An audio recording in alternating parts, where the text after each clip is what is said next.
has been a very crazy, long, hot minute since I have done road rambling. Like, I've got a few that I really need to edit and get out, so y'all are probably gonna get like 5 at once. But,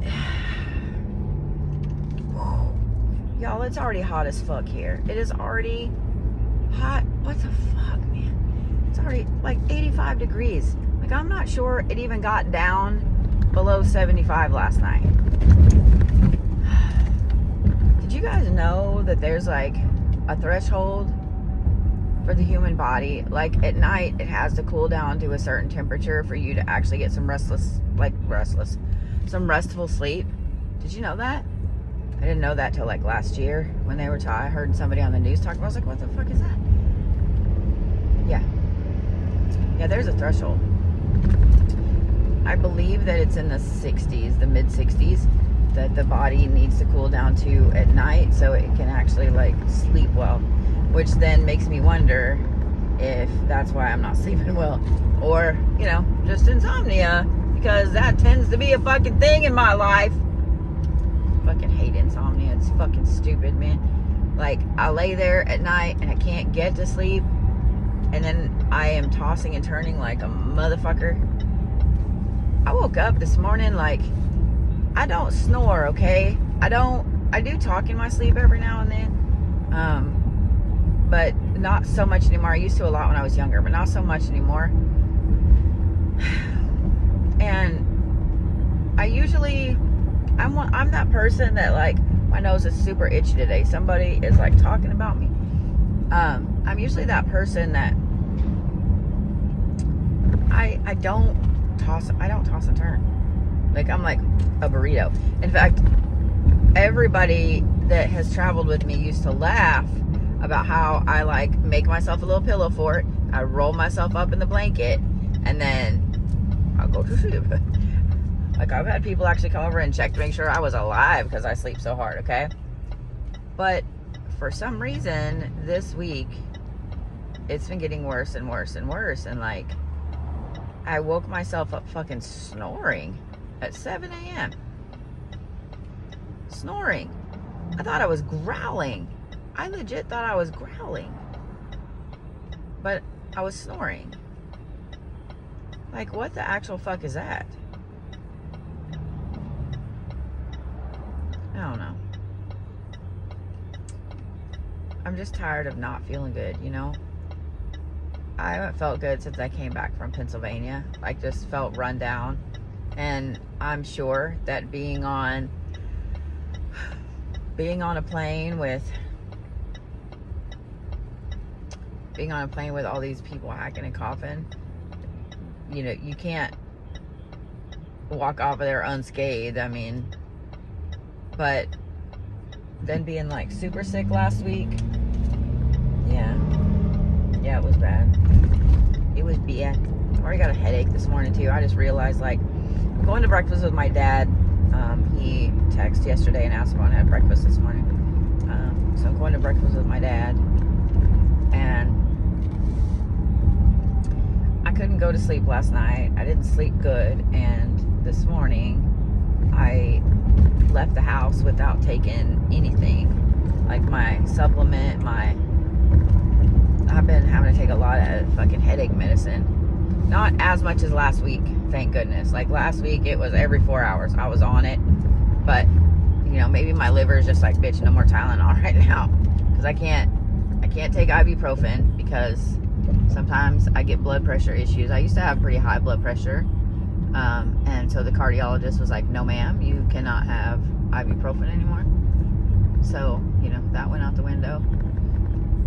But I still have like a headache remnant. I'm still getting exhausted.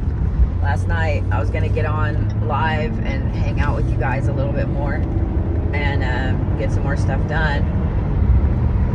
And my kid wanted to, well, I promised my kid something, and so we went to see if we could find some of it. We could find some at the mall, and she found some, but not ones that fit her. And so she was gonna be like, well, I guess I could. I was like, just no, like, we'll like wait and find one that fits you, that you like and you'll wear, you know, because I'm really bad about that. Well, I used to be. I used to buy shit because I thought, well, you know what? It's a little big or it's a little small or whatever, but maybe I'll, no. I would have shit hanging in my closet with the tags on it. So, we walked around the mall for a little bit. I bought myself a new pair of shoes. I'm ready for fall, y'all. I'm so ready for fucking fall. Did y'all know that they have high heel Converse now? Or like big old chunky heel Converse? Yeah, they do. I bought me a pair of black ones last night. They also have some shoes that I was like, what the fuck?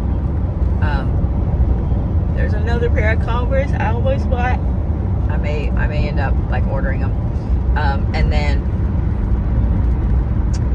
they have the Timberlands. They have those heeled with the big old chunky heel. And then I saw Uggs have all kinds of crazy new styles out, and I don't know if maybe I just didn't notice it last year, or if these are like actual new styles, but they have all kinds of crazy styles out, and they have some that legit just look like shoes. They look like men's lace-up shoes in the front. I don't know. I was like, what the actual fuck? They look comfortable as shit. Did I mention that I'm ready for fall? It's supposed to be 104 today. That's without the heat index. That means the heat index is going to be well over probably 115. That is so goddamn dumb. Now, I remember every single summer in Oklahoma, there's a span of at least a week or so, and usually a couple of times, that it gets over 100 degrees every fucking day. This week is one of those weeks. Why am I yawning so much? This week is one of those weeks. And it's just stupid. It's just stupid. I really feel like I need to have a place up north to stay when it's like this down here, because this is goddamn dumb. This is goddamn dumb. Like, I don't want to do it. I don't want to do it.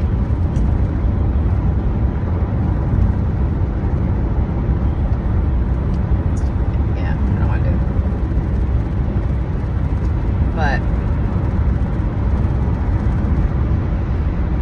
this week is going by so quickly. Like, it's already Thursday. I leave on Monday to be able to go see the Brody. I haven't seen Brody in months.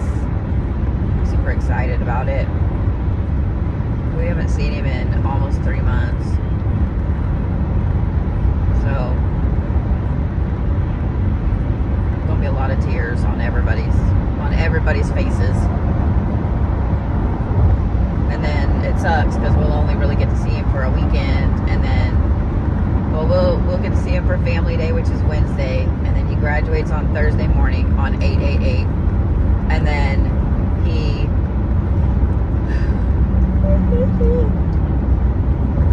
we get to see him Friday, Saturday, and Sunday, and then he starts AIT on Monday, so we'll be headed back, and then we won't see him until, I don't know, probably Thanksgiving. But the good thing is, like, he'll be in AIT, so, oh god, the smog is already bad in Tulsa. That's weird.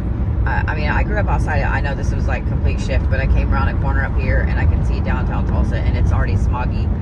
Like, I grew up outside of Denver in the 80s, and so I remember the smog. Some days we would go up into the mountains and see the smog, and it was just weird and gross. And so to see it in Tulsa, because I don't remember it in Tulsa as a kid. But anyway, I get to see my bros. I'm excited. Kay's excited. Allie's excited. And I feel bad because this is the first year that I will miss his birthday, because he'll be in AIT way far away. And so we're going to celebrate this weekend. Kay's birthday is this weekend, or next weekend. So we're going to celebrate both their birthdays on the same weekend when we're together. But, ooh, that means I gotta find a place to get a cake in Savannah.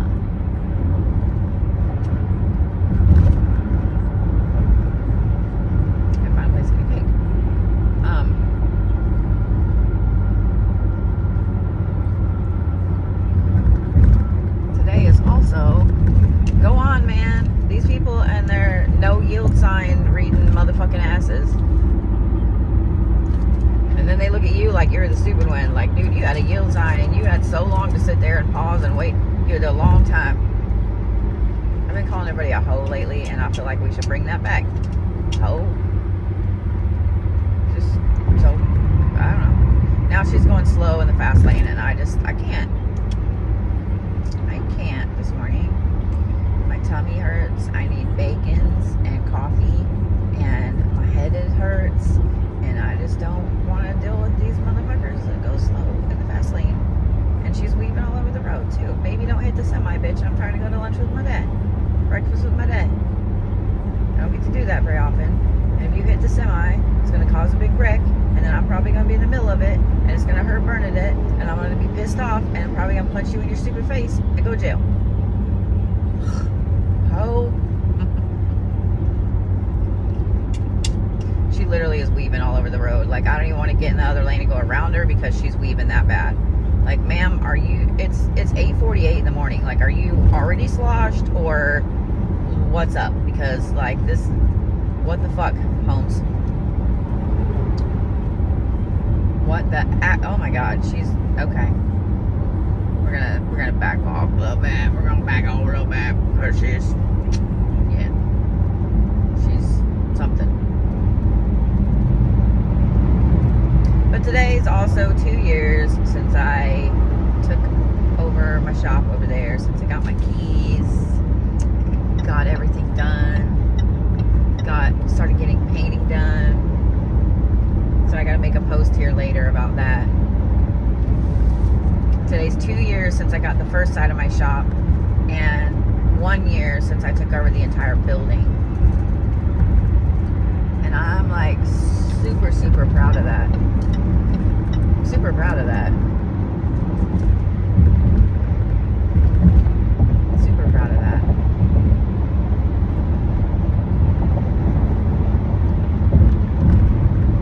And it's been hard, man. It's been tough. It's been hard. Like, and I'm sitting here thinking back about just a few things that have happened, and I'm kind of like trying not to, what the fuck? Mentally beat myself up because I allowed a few things to happen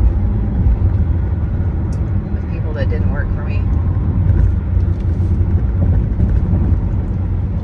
And it made me realize, like, nobody takes anything serious anymore. A few people do. A handful of people do. But for the most part, I'm going to say like 95% of people do not take shit seriously anymore. They don't. We live in a society, especially here in the West, where it's instant. It's an instant mashed potato society. We get pissed when we go to a restaurant. We have to wait for more than 5 minutes. I mean, like, bitch, you ordered something really hard to cook. It's going to take 10-15 minutes to cook it. Do you guys know? Like, here's one thing that cracks me up is, like, the people that try to come in and I guess weasel their way in, usurp power from, and not just me, but other people or whatever. And it's like, you guys realize that I've worked my ass off for years to get where I'm at. Like, before there was a TikTok, before I even got on TikTok, I didn't even get on TikTok when it first started. So before any of that, like, I was working here in Tulsa and building up a reputation here. I worked my ass off. I was in the trenches. I did all of the readings in big rooms full of people where everybody can hear. I did all of the little bitty events. I did all of the, and when I say little bitty events, I mean, you know, I did all the events where, like, there was maybe 100, 120 people, and I would have to drive for hours to get there and set up and take down all by myself and figuring stuff. Like, it was, I did my time doing that, y'all. I did my time struggling. I did my time barely paying my rent. I did my time doing all of that. And it's taken me a while to get where I'm at. That doesn't happen overnight, y'all. It doesn't happen overnight. I don't know all the shit I know because of osmosis. I don't know all of the shit I know because I have some magical thing that I plugged into my brain, like in the Matrix. I don't know all of that because I just instantly took a pill. I know it because I took the fucking time to learn it. I know it because I studied and I busted my ass. And my daddy's already here. So, I will see y'all in a little bit. So, I just had like the most wonderful breakfast with my dad.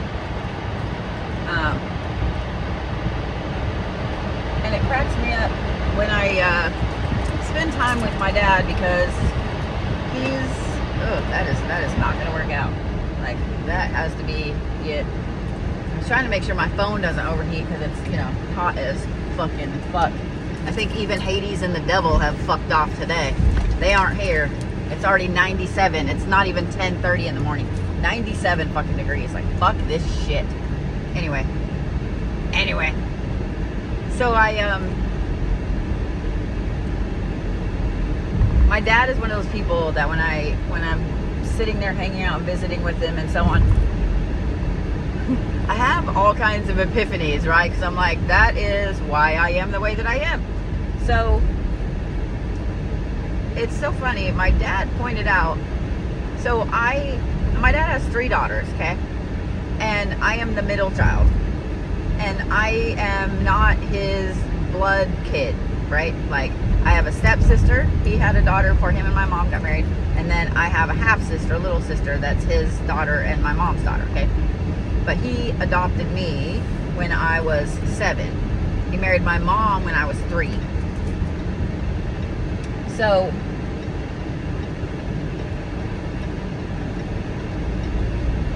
he pointed out something to me today because I made the comment that I'm more like him than his other daughters. And I jokingly made that comment, okay? What was awesome about it is that he kind of sat there for a minute. He said, well, if you think about it, you're the one that I spent the most time with. And I said, what do you mean? Because my stepsister's older. And my younger sister, she's, his kid. And so I was like, wait, what do you mean? So he met my mom when I was 2, married my mom when I was 3. My sister didn't get here till I was 4. And I never went to my biological dad's house. I think I went once, literally one time. So I was with them the entire time. My stepsister lived with her mom in Texas. Rarely came to see us. And my parents were married until I was 18. They didn't start getting divorced until I was 18. So that is 15 or 16 years straight that I lived with my dad, my mom. My sister was only like 14 when my parents started getting divorced. And that makes so much sense. It's interesting to me how you can have traits of people that you've never met, like DNA, family traits of people that you have never ever met in your life.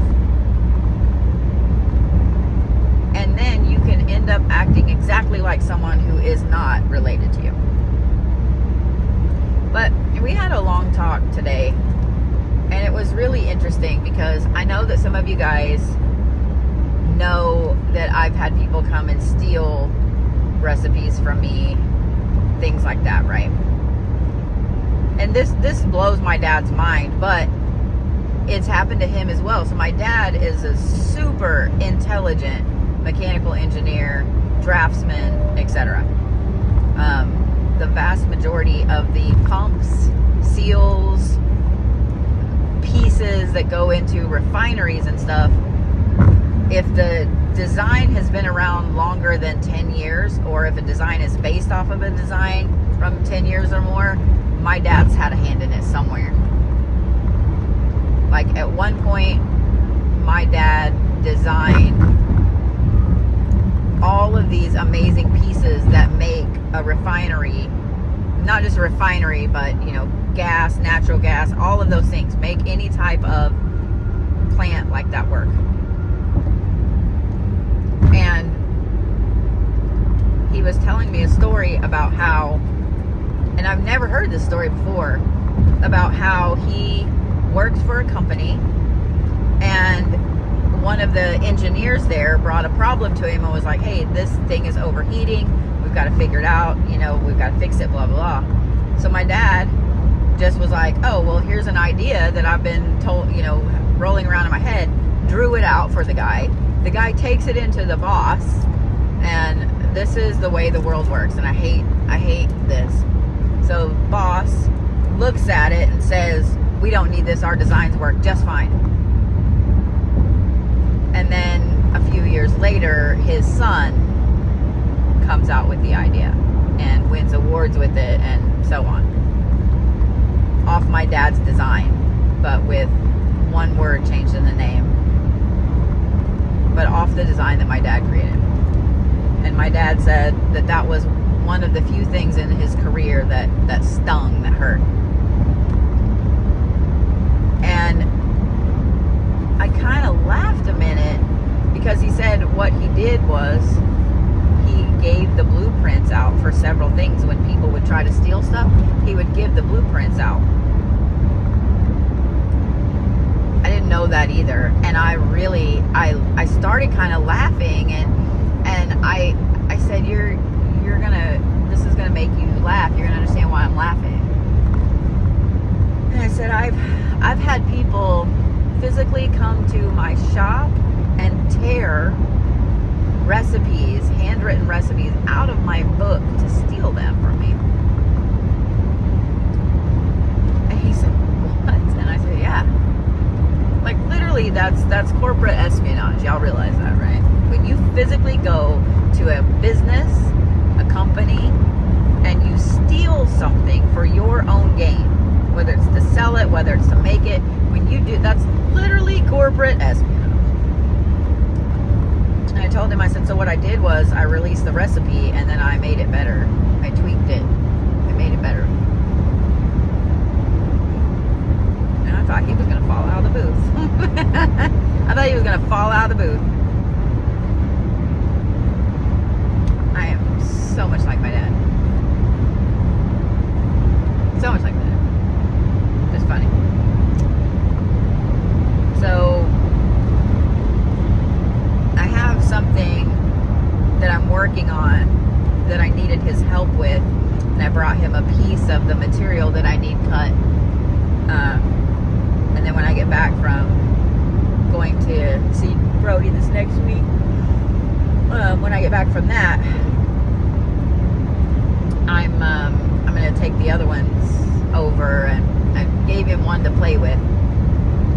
My dad has like a full machine shop still. It's not as huge as the ones that he had when I was younger, when I was growing up, but he still has a machine shop with tons and tons of different pieces and machines and craziness.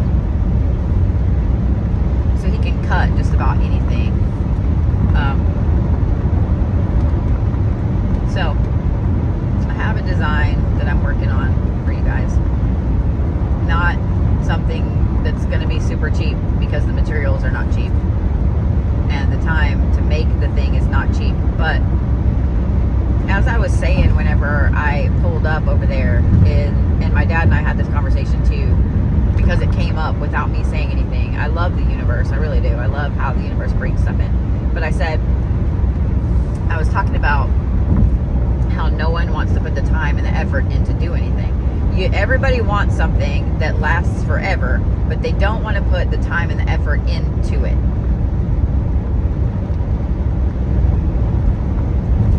Or they don't want to pay for someone else to do it.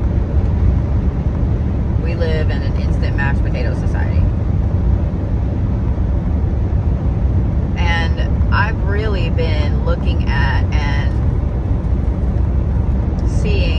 of things from old ancient paganism, ancient Norse, ancient Celtic. And I say that we bring back some of these heirloom pieces, heirloom amulets. Just saying. That's what I say.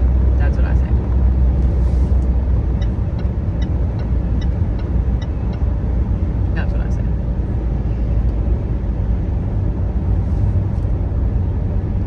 I have ideas and a couple things I'm working on, and I can't wait to release them, but yeah.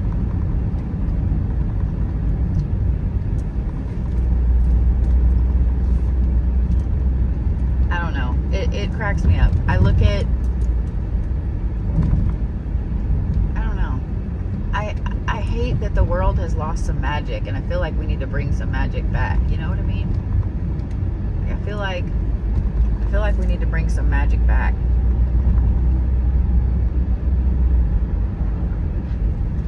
So I feel like that's what we should all start doing, is bringing some magic back, because the world's a dumpster fire. Everybody is so absorbed in their own stuff. Everybody is me.